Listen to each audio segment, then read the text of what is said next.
तो आखिरकार तुम लोगों से काम की मांग ही क्यों कर रहे हो?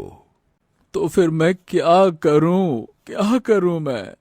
अगले ही पल साधु ने मंत्र पढ़ा और उसके हाथों में रंग बिरंगी किरणों के साथ एक कुल्हाड़ी प्रकट हो गई। ये देखकर अर्जुन चौंक गया। ओम। आप तो कोई चमत्कारी साधु लगते हैं।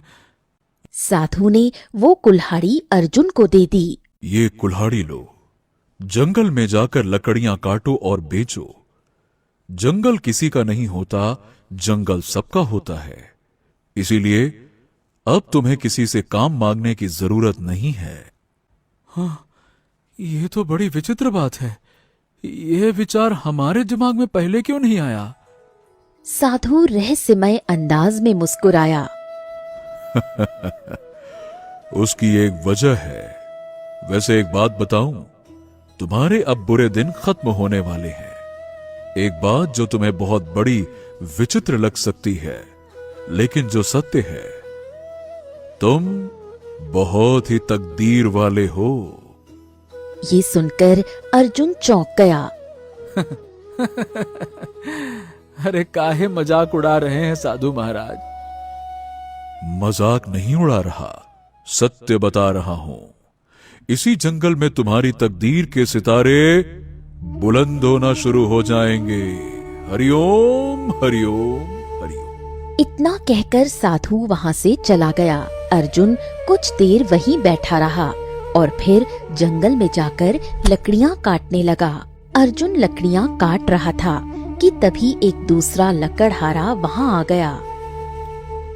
अरे अर्जुन, अरे ये क्या भाई, तुम तो जमींदार के खेत में काम करते थे। ओ, तुमने लकड़ियां काटनी कब से शुरू कर दी?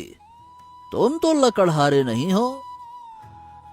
हाँ, समझ लो कि अब मैं लकड़हारा बन गया हूँ। अरे भाई, क्यों जंगल का सत्यानाश करने पर तुले हो? मुझे डर है कि कहीं ऐसा ना हो कि तुम्हारी वजह से जंगल ही तबाह हो जाए, क्योंकि गांव में सभी लोग कहते हैं कि तुम अभागे हो, अभागे। तुम्हारा क्या कहें, लगता है सत्यानाश करके ही मानोगे।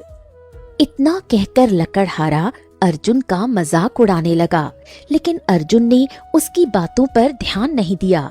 उस दिन के बाद अर्जुन रोज जंगल जाता और लकड़ियां काटकर बाजार में बेचने लगा। एक दिन अर्जुन बाजार में बैठा हुआ था कि तभी एक ग्राहक उसके पास आया।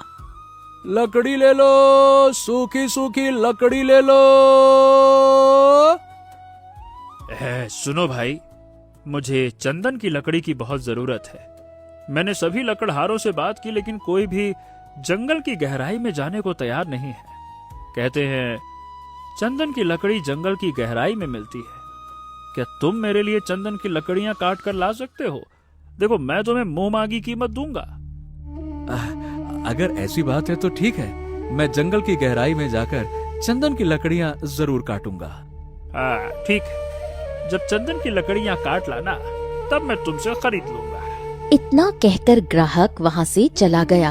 अगले दिन अर्जुन जंगल की गहराई में निकल गया और चंदन के वृक्षों को तलाश करने लगा, लेकिन उसे चंदन का एक भी वृक्ष नहीं मिला। निराश होकर वो एक तालाब के किनारे बैठ गया। हाँ, जंगल की गहराई में तो आ गया हूँ, लेकिन मुझे